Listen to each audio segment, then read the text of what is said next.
भारत माता की। दोनों हाथ ऊपर करके आवाज दिल्ली तक पहुंचनी चाहिए। भारत माता की। भारत माता की। बजरंग बली की। बजरंग बली की। बजरंग बली की। उत्तर कन्नड़ा जिल्ಲೆಯ ನನ್ನ ಸಹೋದರ ಸಹೋದರಿಯ ನಮಸ್कारಗಳು।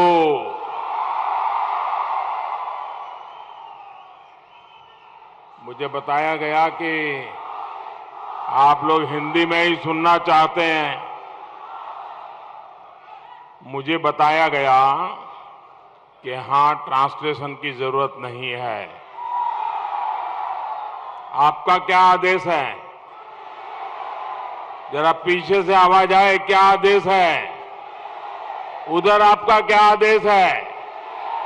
उधर आपका क्या आदेश है? देखिए, हम तो आपके सेवक हैं। आप जो हुक्म करोगे हम मानेंगे। और हमारा कोई रिमोट कंट्रोल नहीं है। हमारा रिमोट कंट्रोल 140 करोड़ हिंदुस्तानी है। आप ही मेरा रिमोट कंट्रोल है। और इसलिए अब आपने आदेश कर दिया तो हम हिंदी में भाषण करेंगे आपके सामने। मंजूर? शाबाश। अंकोला का एक क्षेत्र, उत्तर कन्नड़ा का एक क्षेत्र अपने प्राकृतिक सौंदर्य के लिए मशहूर है। यहां आस्था के भी अनेक बड़े केंद्र हैं। मैं इन आस्था स्थलों का वंदन करता हूं, श्रद्धापूर्वक नमन करता हूं। और अभी प्रहलाद जी बता रहे थे कि 40 साल के बाद कोई प्रधानमंत्री पहली बार यहां आया है।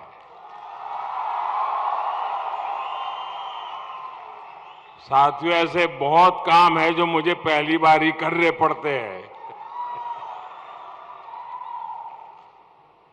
कर्नाटका के इस चुनाव में बीजेपी कर्नाटका को देश का नंबर 1 राज्य बनाने के संकल्प के साथ मैदान में है। आप मुझे बताइए, हमें कर्नाटका को नंबर 1 बनाना है। नंबर 1 बनाना है। नंबर 1 बनाना है। कौन बनाएगा? कौन बनाएगा? कौन बनाएगा? कौन बनाएगा? आपका एक वोट बनाएगा। आपके वोट की ताकत है जो कर्नाटका को नंबर 1 बना देगी। अगर आपने सही जगह पर वोट डाला, कमल के फूल के बटन को दबाया, तो बीजेपी कर्नाटका को नंबर 1 बनाएगी।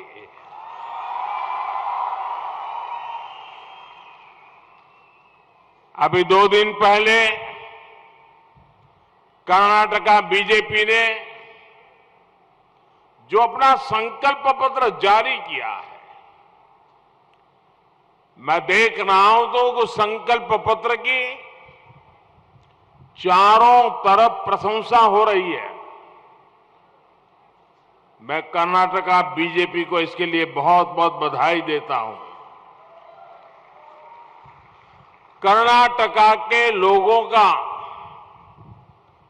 बीजेपी पर यह आशीर्वाद ही हमारी सबसे बड़ी पूंजी है। इसलिए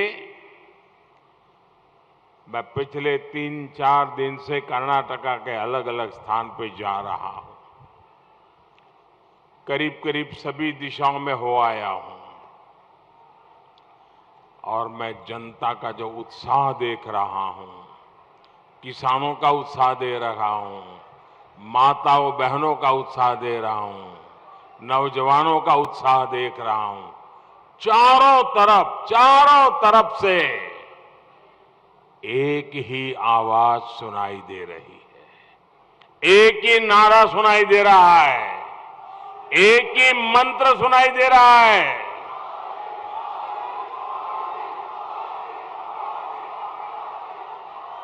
चारों तरफ से एक ही मंत्र सुनाई दे रहा है, ई बारिया निर्धारा, ई बारिया निर्धारा, ई बारिया निर्धारा। सहोदर सहोदरियरे, 2018 के चुनाव के बाद पहले येदियुरप्पा जी और फिर बोम्मई जी को यहां डबल इंजन सरकार के विजन को आगे बढ़ाने के लिए सिर्फ 3.5 साल ही मिले थे और 3.5 सालों में शुरू में तो बहुत समय उनका कूड़ा कचरा साफ करने में गया, गड्ढे भरने में गया। डबल इंजन की सरकार ने, कांग्रेस जेडीएस सरकार ने जो कुछ भी नुकसान किया था उसको भरपाई करने में भी उनकी ताकत शुरू में लग गई। सामान्य मानवी का जीवन आसान बनाना हो या फिर आधुनिक इंफ्रास्ट्रक्चर का काम, आज मैं गर्व से कह सकता हूं कर्नाटका में नई गति आई है, तेज गति आई है। आज रोड, रेल से लेकर पोर्ट और एयरपोर्ट तक कर्नाटका में हजारों करोड़ रुपए निवेश किए जा रहे हैं। मैं आपको एक आंकड़ा देना चाहता हूं, याद रखोगे? आवाज आए तो पता चले। जरा हाथ ऊपर कर बताइए, याद रखोगे? पक्का याद रखोगे? घर घर जाके लोगों को बताओगे? कांग्रेस जेडीएस सरकार के समय कर्नाटका में सालाना 30,000 करोड़ रुपए का आसपास विदेश से निवेश आता था, फॉरेन डायरेक्ट इन्वेस्टमेंट 30,000 करोड़ के आसपास आता था। कितना? जरा जोर से बोलिए, कितना आता था? कितना आता था? याद रहेगा? 30,000 करोड़। डबल इंजन सरकार बनने के बाद भाजपा को आपने मौका दिया, भले हमें 3 साल मिले, लेकिन 3 साल में 3 गुना बढ़कर सालाना लगभग 90,000 करोड़ रुपए हो गया। पहले कितना था, अब कितना हुआ? कर्नाटका का भला हुआ कि नहीं हुआ? कर्नाटका का लाभ हुआ कि नहीं हुआ? नौजवानों को फायदा हुआ कि नहीं हुआ? रोजगार के अवसर बने कि नहीं बने? किसने किया? किसने किया? तो एक काम करने वाले लोग चाहिए कि नहीं चाहिए आपको? कर्नाटका को आगे बढ़ाने वाले लोग चाहिए कि नहीं चाहिए? साथियों, ये इसलिए हुआ क्योंकि बीजेपी सरकार की पहली प्राथमिकता कर्नाटका का विकास है। बंधु भगिनी रहे, किसी भी सरकार की सबसे बड़ी परीक्षा किसी आपदा के समय ही होती है। बीते 3.5 वर्षों में दुनिया पर, देश पर, कर्नाटका पर पिछले 100 साल का सबसे बड़ा संकट आया। याद है ना? कोरोना 100 साल में ऐसी महामारी नहीं आई थी। ऐसी भयंकर महामारी में कर्नाटका को सफलतापूर्वक इस संकट से निकालने का काम किसने किया? किसने किया? किसने किया? अगर बीजेपी न होती तो क्या होता? आपने केरल का भी हाल देखा था और उस समय महाराष्ट्र का भी देखा था। हमने कर्नाटका के हर नागरिक को, हर क्षेत्र को तेज गति से कोरोना का मुफ्त टीका लगवाया, वैक्सीनेशन करवाया। आप सबका वैक्सीनेशन हुआ था कि नहीं हुआ था? हाथ करिए, हुआ था कि नहीं हुआ था?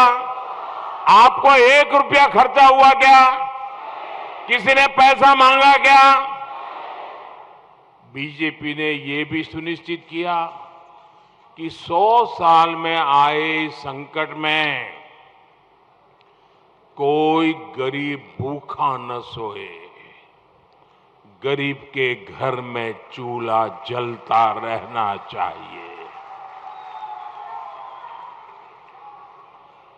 आज इस देश का हर नागरिक हमें आशीर्वाद दे रहा है, क्योंकि उसे पता है कि तब जो इतना बड़ा संकट आया था, दुनिया के बड़े बड़े महारथी देश अपने देश को संभाल नहीं पा रहे थे, तब दिल्ली में आपका एक ऐसा बेटा बैठा था जो हिंदुस्तान में किसी भी गरीब के घर का चूल्हा बुझने नहीं देता था भाइयों। और इसलिए ये माताएं, बहनें, उनके आशीर्वाद मुझे काम करने की ताकत देते थे। मैं भी मंच पे आ रहा था, 2 माताएं मुझे, बहुत बड़ी आयु की माताएं, वो यहां आकर के मुझे आशीर्वाद दे रही थी। इतना आशीर्वाद दे रही थी, मेरा हृदय भर आया, भावनाओं से भर आया। भाइयों बहनों, हम हर गरीब परिवार को आज भी मुफ्त राशन देते रहते हैं, ताकि गरीब के घर में बच्चा भूखा न सो जाए दोस्तों। और इसी के कारण पूरा कर्नाटका कह रहा है, माताएं बहनें कह रही है, नौजवान कह रहा है, गांव का किसान कह रहा है, ई बारिया निर्धारा, ई बारिया निर्धारा। स्नेहितरे, इस चुनाव में कांग्रेस कैसे वोट मांग रही है? क्या कह रही है? कांग्रेस कह रही है हमारे नेता रिटायर हो रहे हैं, जाते जाते वोट दे दीजिए। बताइए, कोई रिटायरमेंट के लिए वोट मांगता है क्या? भाई रिटायरमेंट हो रहा है इसलिए वोट दे दो, ऐसा कोई कहता है क्या? अरे भाई, आप रिटायर हो न हो, आपको भगवान बहुत शक्ति दे, लेकिन कुछ जनता के लिए तो वोट मांगो, जनता के काम के लिए तो वोट मांगो। मेरा आखिरी चुनाव है, मैं रिटायर हो रहा हूं, बस जाते जाते कुछ दे दो। और दूसरा क्या? वोट मांगने का दूसरा तरीका क्या है? मोदी को गाली दो। जिसको मर्जी पड़े वो गाली दे रहा है। क्या कर्नाटका में कोई भी गाली संस्कृति को स्वीकार करता है क्या? कोई किसी को गाली बोले वो पसंद करता है क्या? छोटे व्यक्ति को भी कोई गाली बोलेगा तो अच्छा लगता है क्या? क्या कर्नाटक गाली देने वालों को कभी माफ करता है क्या? कभी करता है क्या? इस बार क्या करोगे? क्या करोगे? सजा करोगे? गाली देने वालों को सजा करोगे? बराबर जम करके सजा करोगे? जब पोलिंग बूथ में बटन दबाओ ना, तब जय बजरंगबली बोल करके सजा दे देना इनको। पक्का दोगे ना? देखिए भाइयों, बीजेपी का एक ही लक्ष्य है, कर्नाटका को नंबर 1 राज्य बनाने का। और उसके लिए हमारे पास रोड मैप है, योजना है, दृष्टि है, मेहनत करने की तैयारी है। कांग्रेस अपने दशकों के कुशासन से जन विश्वास खो चुकी है और इसलिए झूठे आरोप और झूठी गारंटी, यही कांग्रेस का एकमात्र सहारा बचा है। जबकि कांग्रेस के पूर्व प्रधानमंत्री ने, याद करिए, कांग्रेस के एक पूर्व प्रधानमंत्री ने क्या कहा था? पब्लिकली कहा था और बाद में कभी डिनाई भी नहीं किया। कांग्रेस के किसी नेता ने भी डिनाई नहीं किया। उन्होंने कहा था, और कांग्रेस के प्रधानमंत्री ने बोली हुई बात बताता हूं मैं।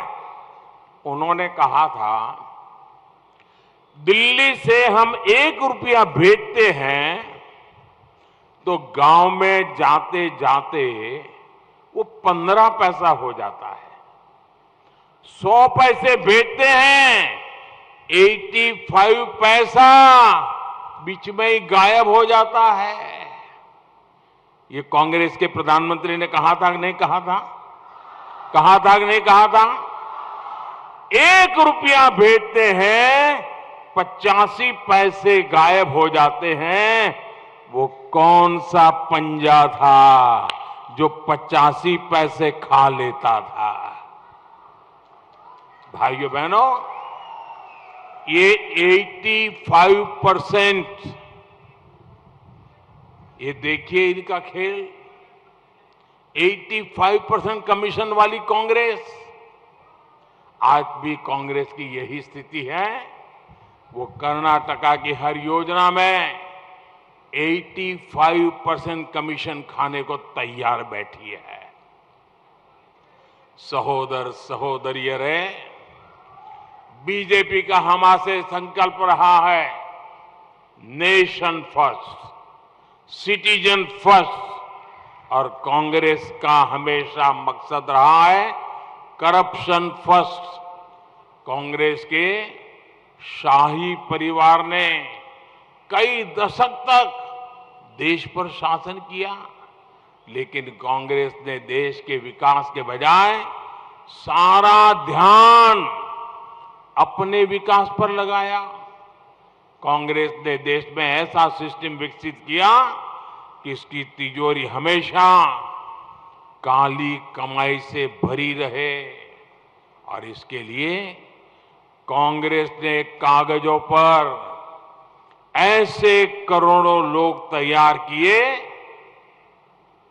जिनका कभी जन्म ही नहीं हुआ था। मैं समझा पा रहा हूं आपको? कांग्रेस में अगर कोई विधवा पेंशन है तो ऐसे व्यक्ति को विधवा पेंशन मिलता था जो बच्ची पैदा नहीं हुई, जिसकी शादी नहीं हुई, और वो विधवा हो गई और कांग्रेस के खजाने से पैसा जा रहा है सरकार का। मैं आज देश को, कर्नाटका के लोगों को कांग्रेस के इस नकली बारे में भी बताना चाहता हूं। इस नकली नाम घोटाले का बहुत बड़ा नुकसान कर्नाटका के लोगों को भी हुआ है। बंधु भगिनी रहे, कांग्रेस ने सरकारों के कागजों में ऐसे करोड़ों नकली लोगों के नाम डाल दिए जो कभी जन्मे ही नहीं थे, जिनका कोई अस्तित्व ही नहीं था। ऐसे लोगों के नाम डाल दिए, और इन नकली नामों की संख्या कितनी है आपको चौंक जाएंगे। पूरे देश भर में जो नकली नामों की संख्या है वो कर्नाटका की कुल आबादी से भी ज्यादा है, कर्नाटका की कुल पॉपुलेशन से ज्यादा है। उनके नाम पर हर योजना के पैसे जाते थे। इन नकली नामों पर पैसे भेजे गए और ये पैसा जाता था कांग्रेस के भ्रष्टाचारियों की काली तिजोरी में। कांग्रेस सरकार के दौरान, याद रखोगे आंकड़े, फिर से याद रखोगे? क्या हो जाता है आप लोगों को? गर्मी बहुत है। आंकड़ा याद रखोगे? एक एक आंकड़ा मैं बुलवाऊंगा, बोलोगे? 4 करोड़ 20 लाख नकली नामों को उन्होंने राशन दिया। कितने? दूसरा, 4 करोड़ नकली नामों को उन्होंने गैस की सब्सिडी दी। कितनी? तीसरा, कांग्रेस सरकार के दौरान 1 करोड़ नकली नामों को महिला कल्याण के नाम पर पैसा भेजा। कितना? कांग्रेस सरकार के दौरान 30 लाख नकली नामों को, नकली विद्यार्थियों को स्कॉलरशिप भेजी जा रही थी। कितना? जरा जोर से बोलिए, कितना? कांग्रेस ने देश के कोने कोने में करीब करीब 10 करोड़ नकली नाम सरकारी कागजों में डलवा दिए थे।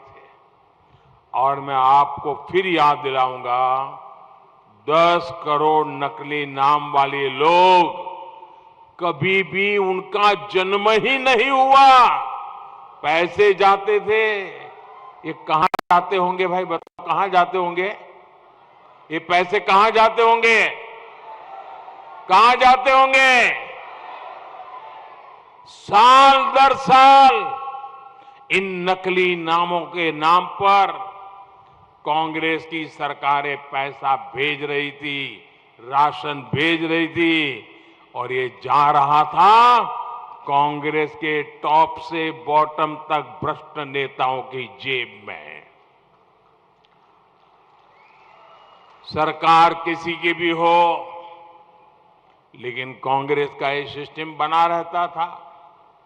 आप जानते हैं ये कांग्रेस के लोग मोदी पे इतना गुस्सा क्यों करते हैं? मालूम है क्यों करते हैं? ये कांग्रेस के लोग इतना नाराज क्यों है? मालूम है?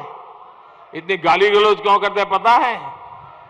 इसका कारण है क्योंकि मैंने इनके बने बनाए जो भ्रष्ट सिस्टम था ना, उसी को कुचल दिया है।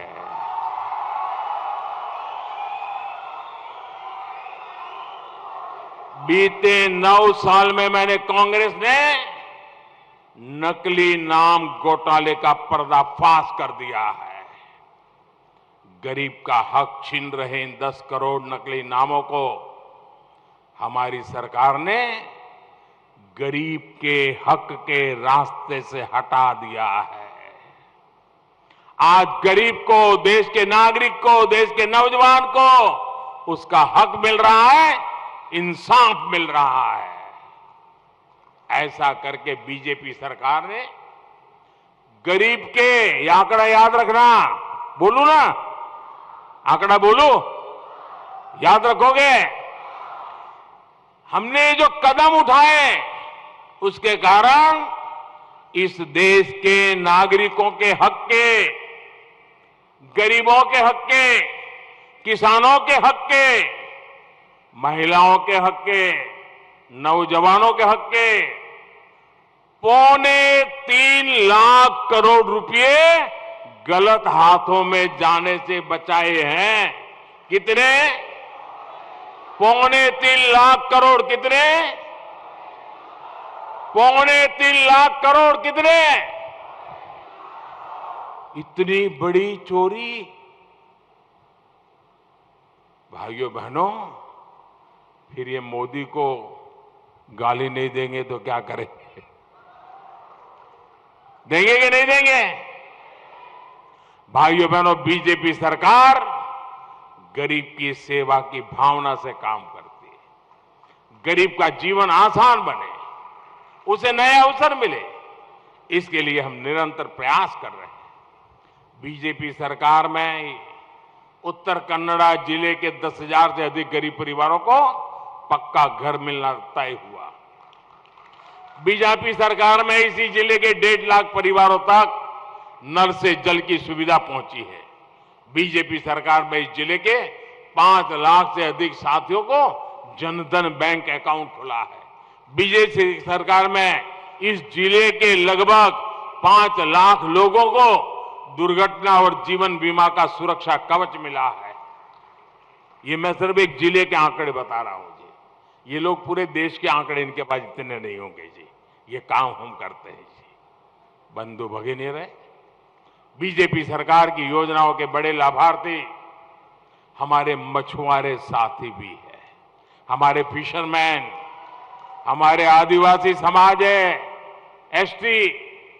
ये बीजेपी सरकार है जिसने पहली बार मछुआरों के लिए, फिशरमैन के लिए अलग मंत्रालय बनाया।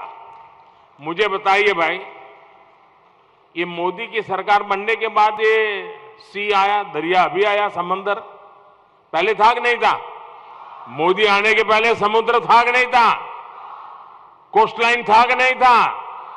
फिशरमैन थे कि नहीं थे? फिशिंग का काम होता था कि नहीं होता था? लेकिन दिल्ली में बैठी हुई सरकार को दिखता नहीं था, ये मोदी को दिखता है। और इसलिए आजादी के इतने सालों के बाद पहली बार फिशरमैन के लिए हमने अलग मिनिस्ट्री बनाई, अलग मिनिस्टर बनाया, अलग बजट लगाया, अलग अफसर लगाए, ताकि कोस्टल एरिया का विकास हो, फिशरमैन की प्रगति हो, वहां सुविधाएं बढ़े, फिशरमैन ताकतवर बने। और इतना ही नहीं, हमारे देश में किसानों को किसान क्रेडिट कार्ड से कम पैसों में बैंक से ब्याज, बहुत कम ब्याज से पैसा मिलता है।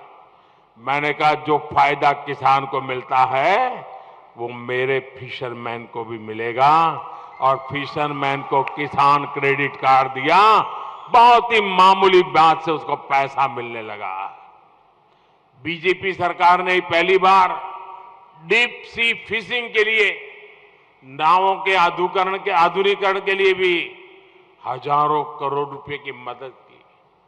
बीजेपी सरकार ने ही पहली बार मछुआरों के विकास के लिए पीएम मत्स्य संपदा योजना जैसी राष्ट्रीय योजना बनाई है।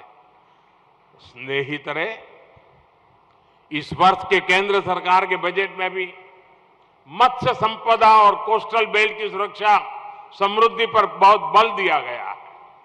फिशरीज डिपार्टमेंट का बजट पिछले साल की तुलना में करीब 40% बढ़ाया गया है। छोटे मछुआरों की ताकत बढ़े, इसके लिए पंचायत स्तर पर मत्स्य कोऑपरेटिव पर बल दिया जा रहा है। मछली के एक्सपोर्ट के लिए आधुनिक सुविधाओं के लिए भी विशेष सुविधाओं के निर्माण पर हमारा फोकस है। बीजेपी की प्राथमिकता मछुआरों की आय बढ़ाना है, उनको सुरक्षा और सुविधा देना है। पीएम किसान सम्मान निधि से भी हमारे किसान भाई बहनों को यहां बहुत मदद मिली है। इस जिले के किसानों को पीएम किसान सम्मान निधि के तहत 400 करोड़ रुपया 400 करोड़ रुपया इस जिले में दिल्ली से आया है और सीधा उनके बैंक खाते में आया है। कोई कटकी कंपनी नहीं, कोई 85% कमीशन नहीं, सीधा 1 रुपया भेजा, 100 पैसा उसके खाते में पहुंचा। ये काम हमने किया है। सहोदर सहोदरियों, कांग्रेस के झूठे आश्वासनों का सबसे बड़ा हित हमारे शेड्यूल ट्राइब, हमारे आदिवासी समाज का भी हुआ है।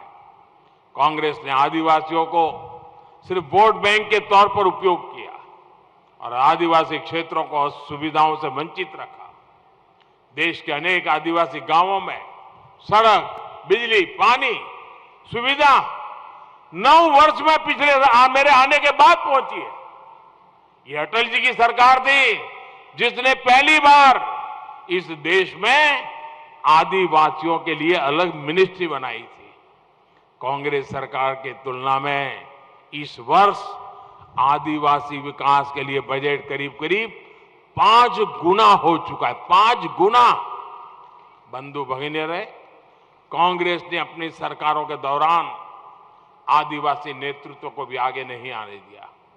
जब देश ने पहली आदिवासी राष्ट्रपति, आदिवासी महिला राष्ट्रपति चुनने की भावना सामने रखी तो कांग्रेस ने उसका भी विरोध किया। और कांग्रेस का ये विरोध इसलिए नहीं था कि वो बीजेपी की उम्मीदवार थी इसलिए विरोध करे, वो तो मैं समझ सकता हूं। कांग्रेस ने ये इसलिए विरोध नहीं किया कि आदिवासी महिला वो बीजेपी की कैंडिडेट थी। उनको अगर बीजेपी का विरोध होता तो फिर बीजेपी के ही एक नेता को उन्होंने राष्ट्रपति का उम्मीदवार क्यों बनाया भाई? ये साफ साफ बताता है कि कांग्रेस का ये विरोध गरीब घर से आई हुई एक हमारी आदिवासी बहन के खिलाफ था।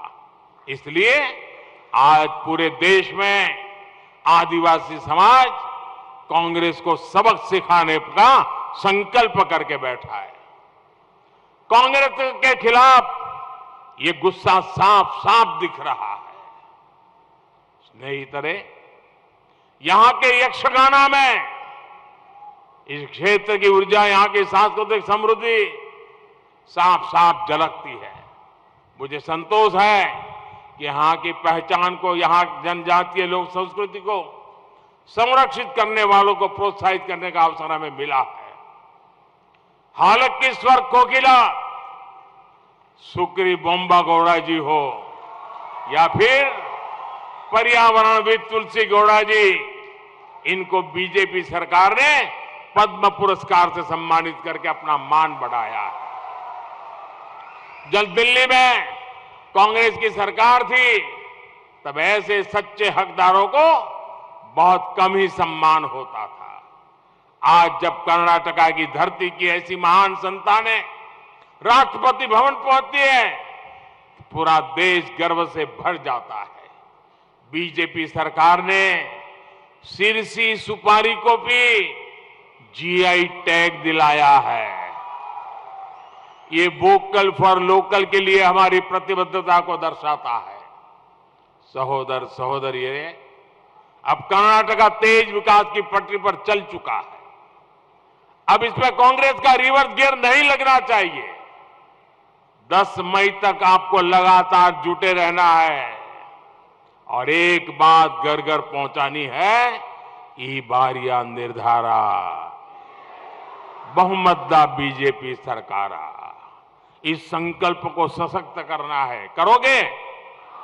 जरा हाथ ऊपर करके बताओ, करोगे? पूरी ताकत से बताओ, करोगे?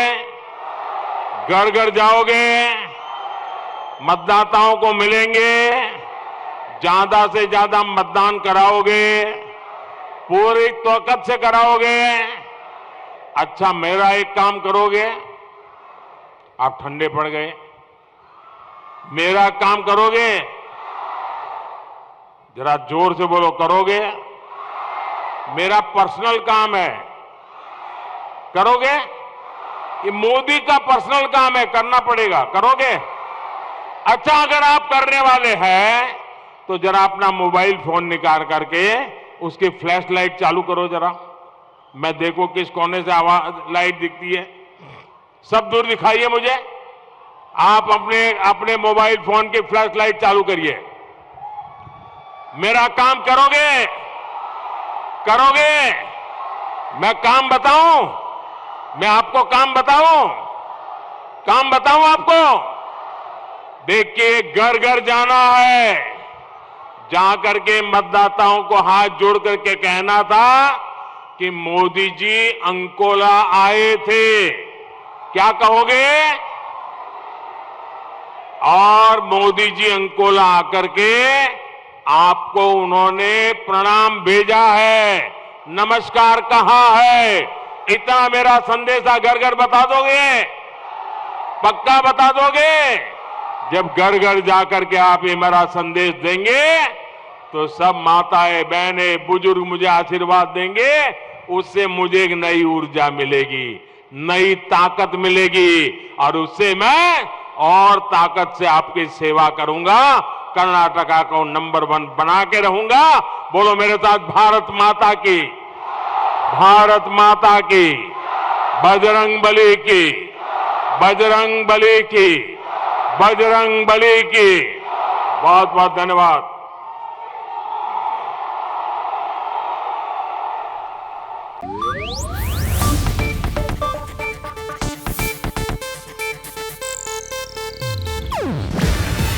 ಇದು ಏಷ್ಯಾನೆಟ್ ನ್ಯೂಸ್ ನೆಟ್ವರ್ಕ್ ಪ್ರಸ್ತುತಿ.